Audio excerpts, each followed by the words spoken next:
Christmas used to be my favorite holiday. I loved the decorations, leaving cookies out for Santa, and unwrapping presents. Back then, everything felt magical. But that changed forever, 2 years ago. It was Christmas Day when my little brother Jared was hit by a car while crossing the road. We rushed him to the hospital, but by the time we arrived, he was gone. Ever since, Christmas has felt hollow. My family pretends we're okay, but the truth is, we're not. The emptiness has been unbearable.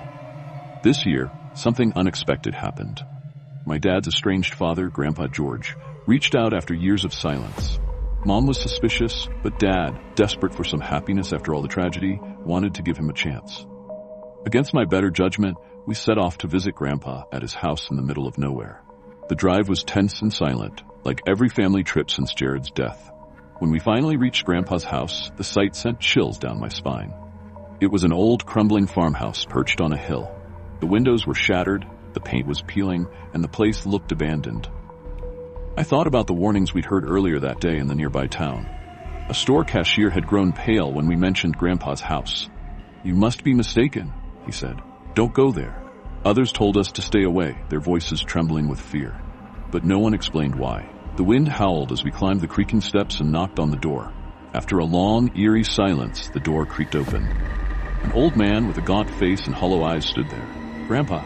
Dad smiled nervously. "Hey, Dad." Grandpa's reply was stiff. "Good to see you, John." He glanced at me, and this must be Cindy. His handshake was cold and uneasy. Something about him set me on edge, but I couldn't explain why. Inside, the house was even worse. The walls were cracked and the lights flickered. As we passed a locked door with Rosemary scrawled on it, I thought I heard a faint whisper from the other side. My stomach churned. We sat in the dim living room while Grandpa brought us tea. I refused mine, earning a scolding from Mom, but I didn't care. "This guy's a creep," I whispered angrily. Before Mom could reply, Grandpa lunged from the kitchen with a knife. Chaos erupted. Dad wrestled with Grandpa, but he was stabbed. Blood splattered everywhere as Mom grabbed a vase and struck Grandpa, knocking him down. My heart raced as I pressed my hands against Dad's wound, desperate to stop the bleeding. Then the house began to tremble. A chilling giggle echoed through the air. Thunder roared outside and the lights went out. In the darkness, I saw them. 2 horrifying figures.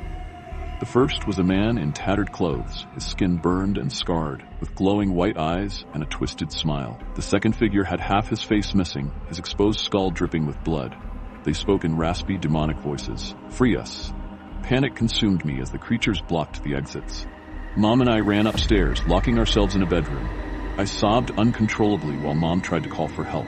Suddenly, arms burst through the door and dragged her away into the darkness. Her screams echoed in my ears as I was left alone. I found an old shotgun on the wall and loaded it with trembling hands. Determined to survive, I crept downstairs.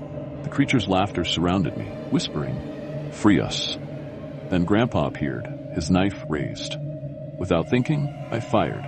He collapsed, blood pooling around him. With his dying breath, he rasped, "They need a sacrifice, or they'll never leave." Terrified, I ran for the door, only to face my parents, now twisted versions of themselves, their eyes glowing white. I screamed and fired the shotgun, destroying what remained of my family. Covered in blood and tears, I blasted open the front door and fled into the night. The police didn't believe my story. They found the bodies and blamed me, calling me insane. I was sent to a psychiatric hospital, where I've stayed ever since. But even here, I'm not safe. I still see them, those scarred, grinning figures. They lurk in the shadows, whispering the same haunting words. "Thanks for freeing us."